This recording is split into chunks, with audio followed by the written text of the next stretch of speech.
మాకు 42% రిజర్వేషన్ ఇస్తా అంటున్నాడు రాహుల్ గాంధీ గారు. అబ్బో నిన్ను చూసి అన్నట్టుంది.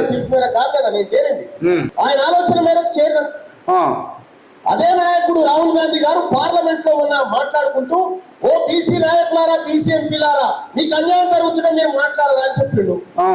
చెప్పిందే నేను చేస్తా ఉన్నా, ఆయన చెప్పిందే నేను చేస్తా ఉన్నా. అవునా? అన్యాయం అయితే ఆయన కేంద్రంలో మాట్లాడాడు, నువ్వు దెబ్బ ఇవ్వడం అంటే ఏమన్నాడు. ఇప్పుడు ఒక మనిషి ఏం చెప్పానంటే అరే వాళ్ళ ఇంట్లో దొంగలు పడితే కుట్రారా మీరు అని చెప్పానంట. అక్కడ వానికి చెప్తే నువ్వేమనుకున్నావు? ఈ తీర్మానం అన్నాడు తిక్కలోడు ఏం చేసిండు, ఇంటిలో పట్టుకొని సపరిచ్చినంట. అట్లున్నది నీది. నీకు అసలు విషయం ఏం తెలియదంటే జాతీయ స్థాయిలో జరుగుతున్నటువంటి కులగణన విషయం లోపల బీసీలు ఎందుకు ప్రశ్నిస్తలేరు?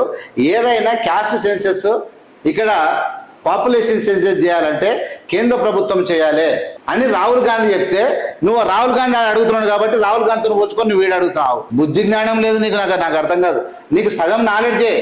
నీకు ఏం తెలుసు అంటే ఎవరిని ఎట్లా బేర్ చేయాలో నేను చదువు. నీకు మొత్తం తెలుసు అంటే నిన్న మొన్న నేను అద్దె ఇచ్చిన పేపర్ పెట్టి బోర్డు మీద పెడతాడు, ఇలా కింద వచ్చినాయి ఇలా కింద వచ్చినాయి, అది ఎవడనే చేస్తాడు. నీకేమో అసలు నీకు ఇది ఒక ఇంకిత జ్ఞానం అసలు లేదు నీకు. రాహుల్ గాంధీ పార్లమెంట్ ప్రశ్నిస్తా అంటే ఈయన ప్రశ్నిస్తా అంట, క్యూన్యూస్ లో ప్రశ్నిస్తాడు. ఈయన కొంచెమన్నా అర్థం ఉండాలి కదా నీకు. దరుదాపినోడు వాయంకల్లా రాహుల్ గాంధీ చెప్పిండు ఎంపీ ద్వారా మీకు సిగ్గుశరం ఉందా? మీరు బీసీలు కులగణాలు లెక్క పెడతలేడు, క్యాస్ట్ సెన్సెస్ చేస్తామని చేస్తలేడు, జనాభా లెక్క పెడతా. రాహుల్ గాంధీ మాట్లాడితే ఈయన తీసుకొచ్చి ఇలా ప్రభుత్వం మీద వరుతున్నాడు. ఏం మునగాడవా? నీ అంత తెలివైన వాడు ఉన్నా ఆవిడ